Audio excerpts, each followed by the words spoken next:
lo cual llevó a muchos a ponerle trampas a la mujer cuando quería separarse. Ustedes se acuerdan, por ejemplo, el caso de Susana, que se lee mucho en Cuaresma, aquella mujer que unos hombres van a decir que ella estaba con ellos, y era mentira, casi que la apedrean.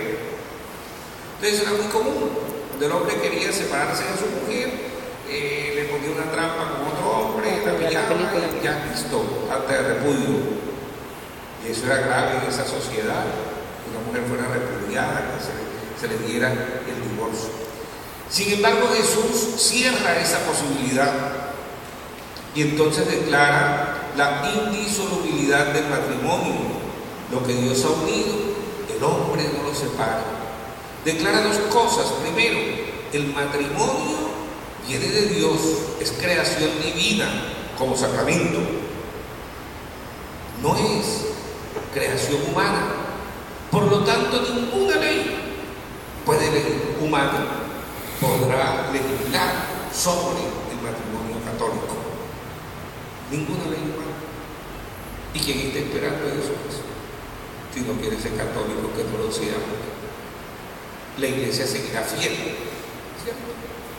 Entonces, luego declara que es indisoluble, es decir, hasta que la muerte los separe. Y declara cuál es la situación de aquellos que, teniendo su hogar constituido eclesiásticamente en el sacramento, se separan. Puede haber el divorcio, pero el divorcio solamente acaba con digamos, la parte civil del matrimonio, lo que uno llama la unión de los cuerpos, la unión de la sociedad conyugal económica, pero no anula el matrimonio. Y entonces, al hacer otro hogar, ¿qué hay? ¿Qué pecado hay? Hay un pecado grave que se llama adulterio, y es el Señor el que lo dice. Esa es la doctrina de la Iglesia, la doctrina de su Maestro. No es siempre una doctrina que todos queremos oír, no es lo que nosotros quisiéramos, cada uno según su situación, pero es la doctrina que brota del Evangelio, y la Iglesia es fiel a su Maestro.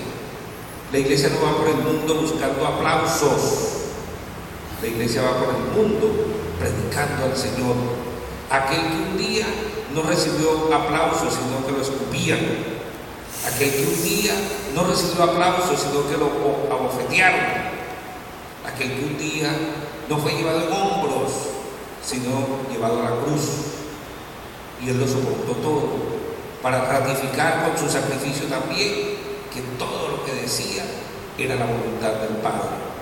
Cuando nosotros acogemos el Evangelio como es, cuando nosotros acogemos las enseñanzas de la Iglesia, entonces no solamente estamos acogiendo a Cristo, sino, como decía el Evangelio de ayer, sino también a aquel que me envió, al Padre que está en los cielos. Nuestra vida como católicos tiene que ser también una vida de caridad con todos aquellos que por una u otra circunstancia, pues, tuvieron que desbaratar sus matrimonios, o se les desbarató, o lo que sea, o viven en adulterio. No son jueces y tienen el derecho de venir a la iglesia. A veces es triste cuando una persona así entra a un grupo y el grupo lo saca. No, eso es no entender qué es ser católico. No entender. Hay que repetir siempre aquello que decía San Pablo: mi juez es el Señor. ¿Quién soy yo para juzgar? Mi juez es el Señor, Él es el único. Y Él conoce las intenciones de cada corazón. Y es el único que conoce hasta lo profundo aquella situación.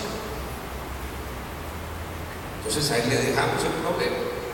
Pero que tenemos que tener caridad con estas personas que están así, que siguen en la iglesia, siguen en la iglesia. Lo que no pueden comulgar, eso sí, no pueden comulgar porque está en una situación irregular. Pero también el no comulgar es parte de su penitencia, de expresarle al Señor: deseo, Señor, pero no puedo. Y el Señor viene a ellos en forma espiritual. Entonces, pues, pidamos la luz del Espíritu Santo para que cada día entendamos mejor esa doctrina de Cristo, esa doctrina de la Iglesia que estamos llamados a vivir. Que la Santísima Virgen ruegue por nosotros. Alabado sea el Señor.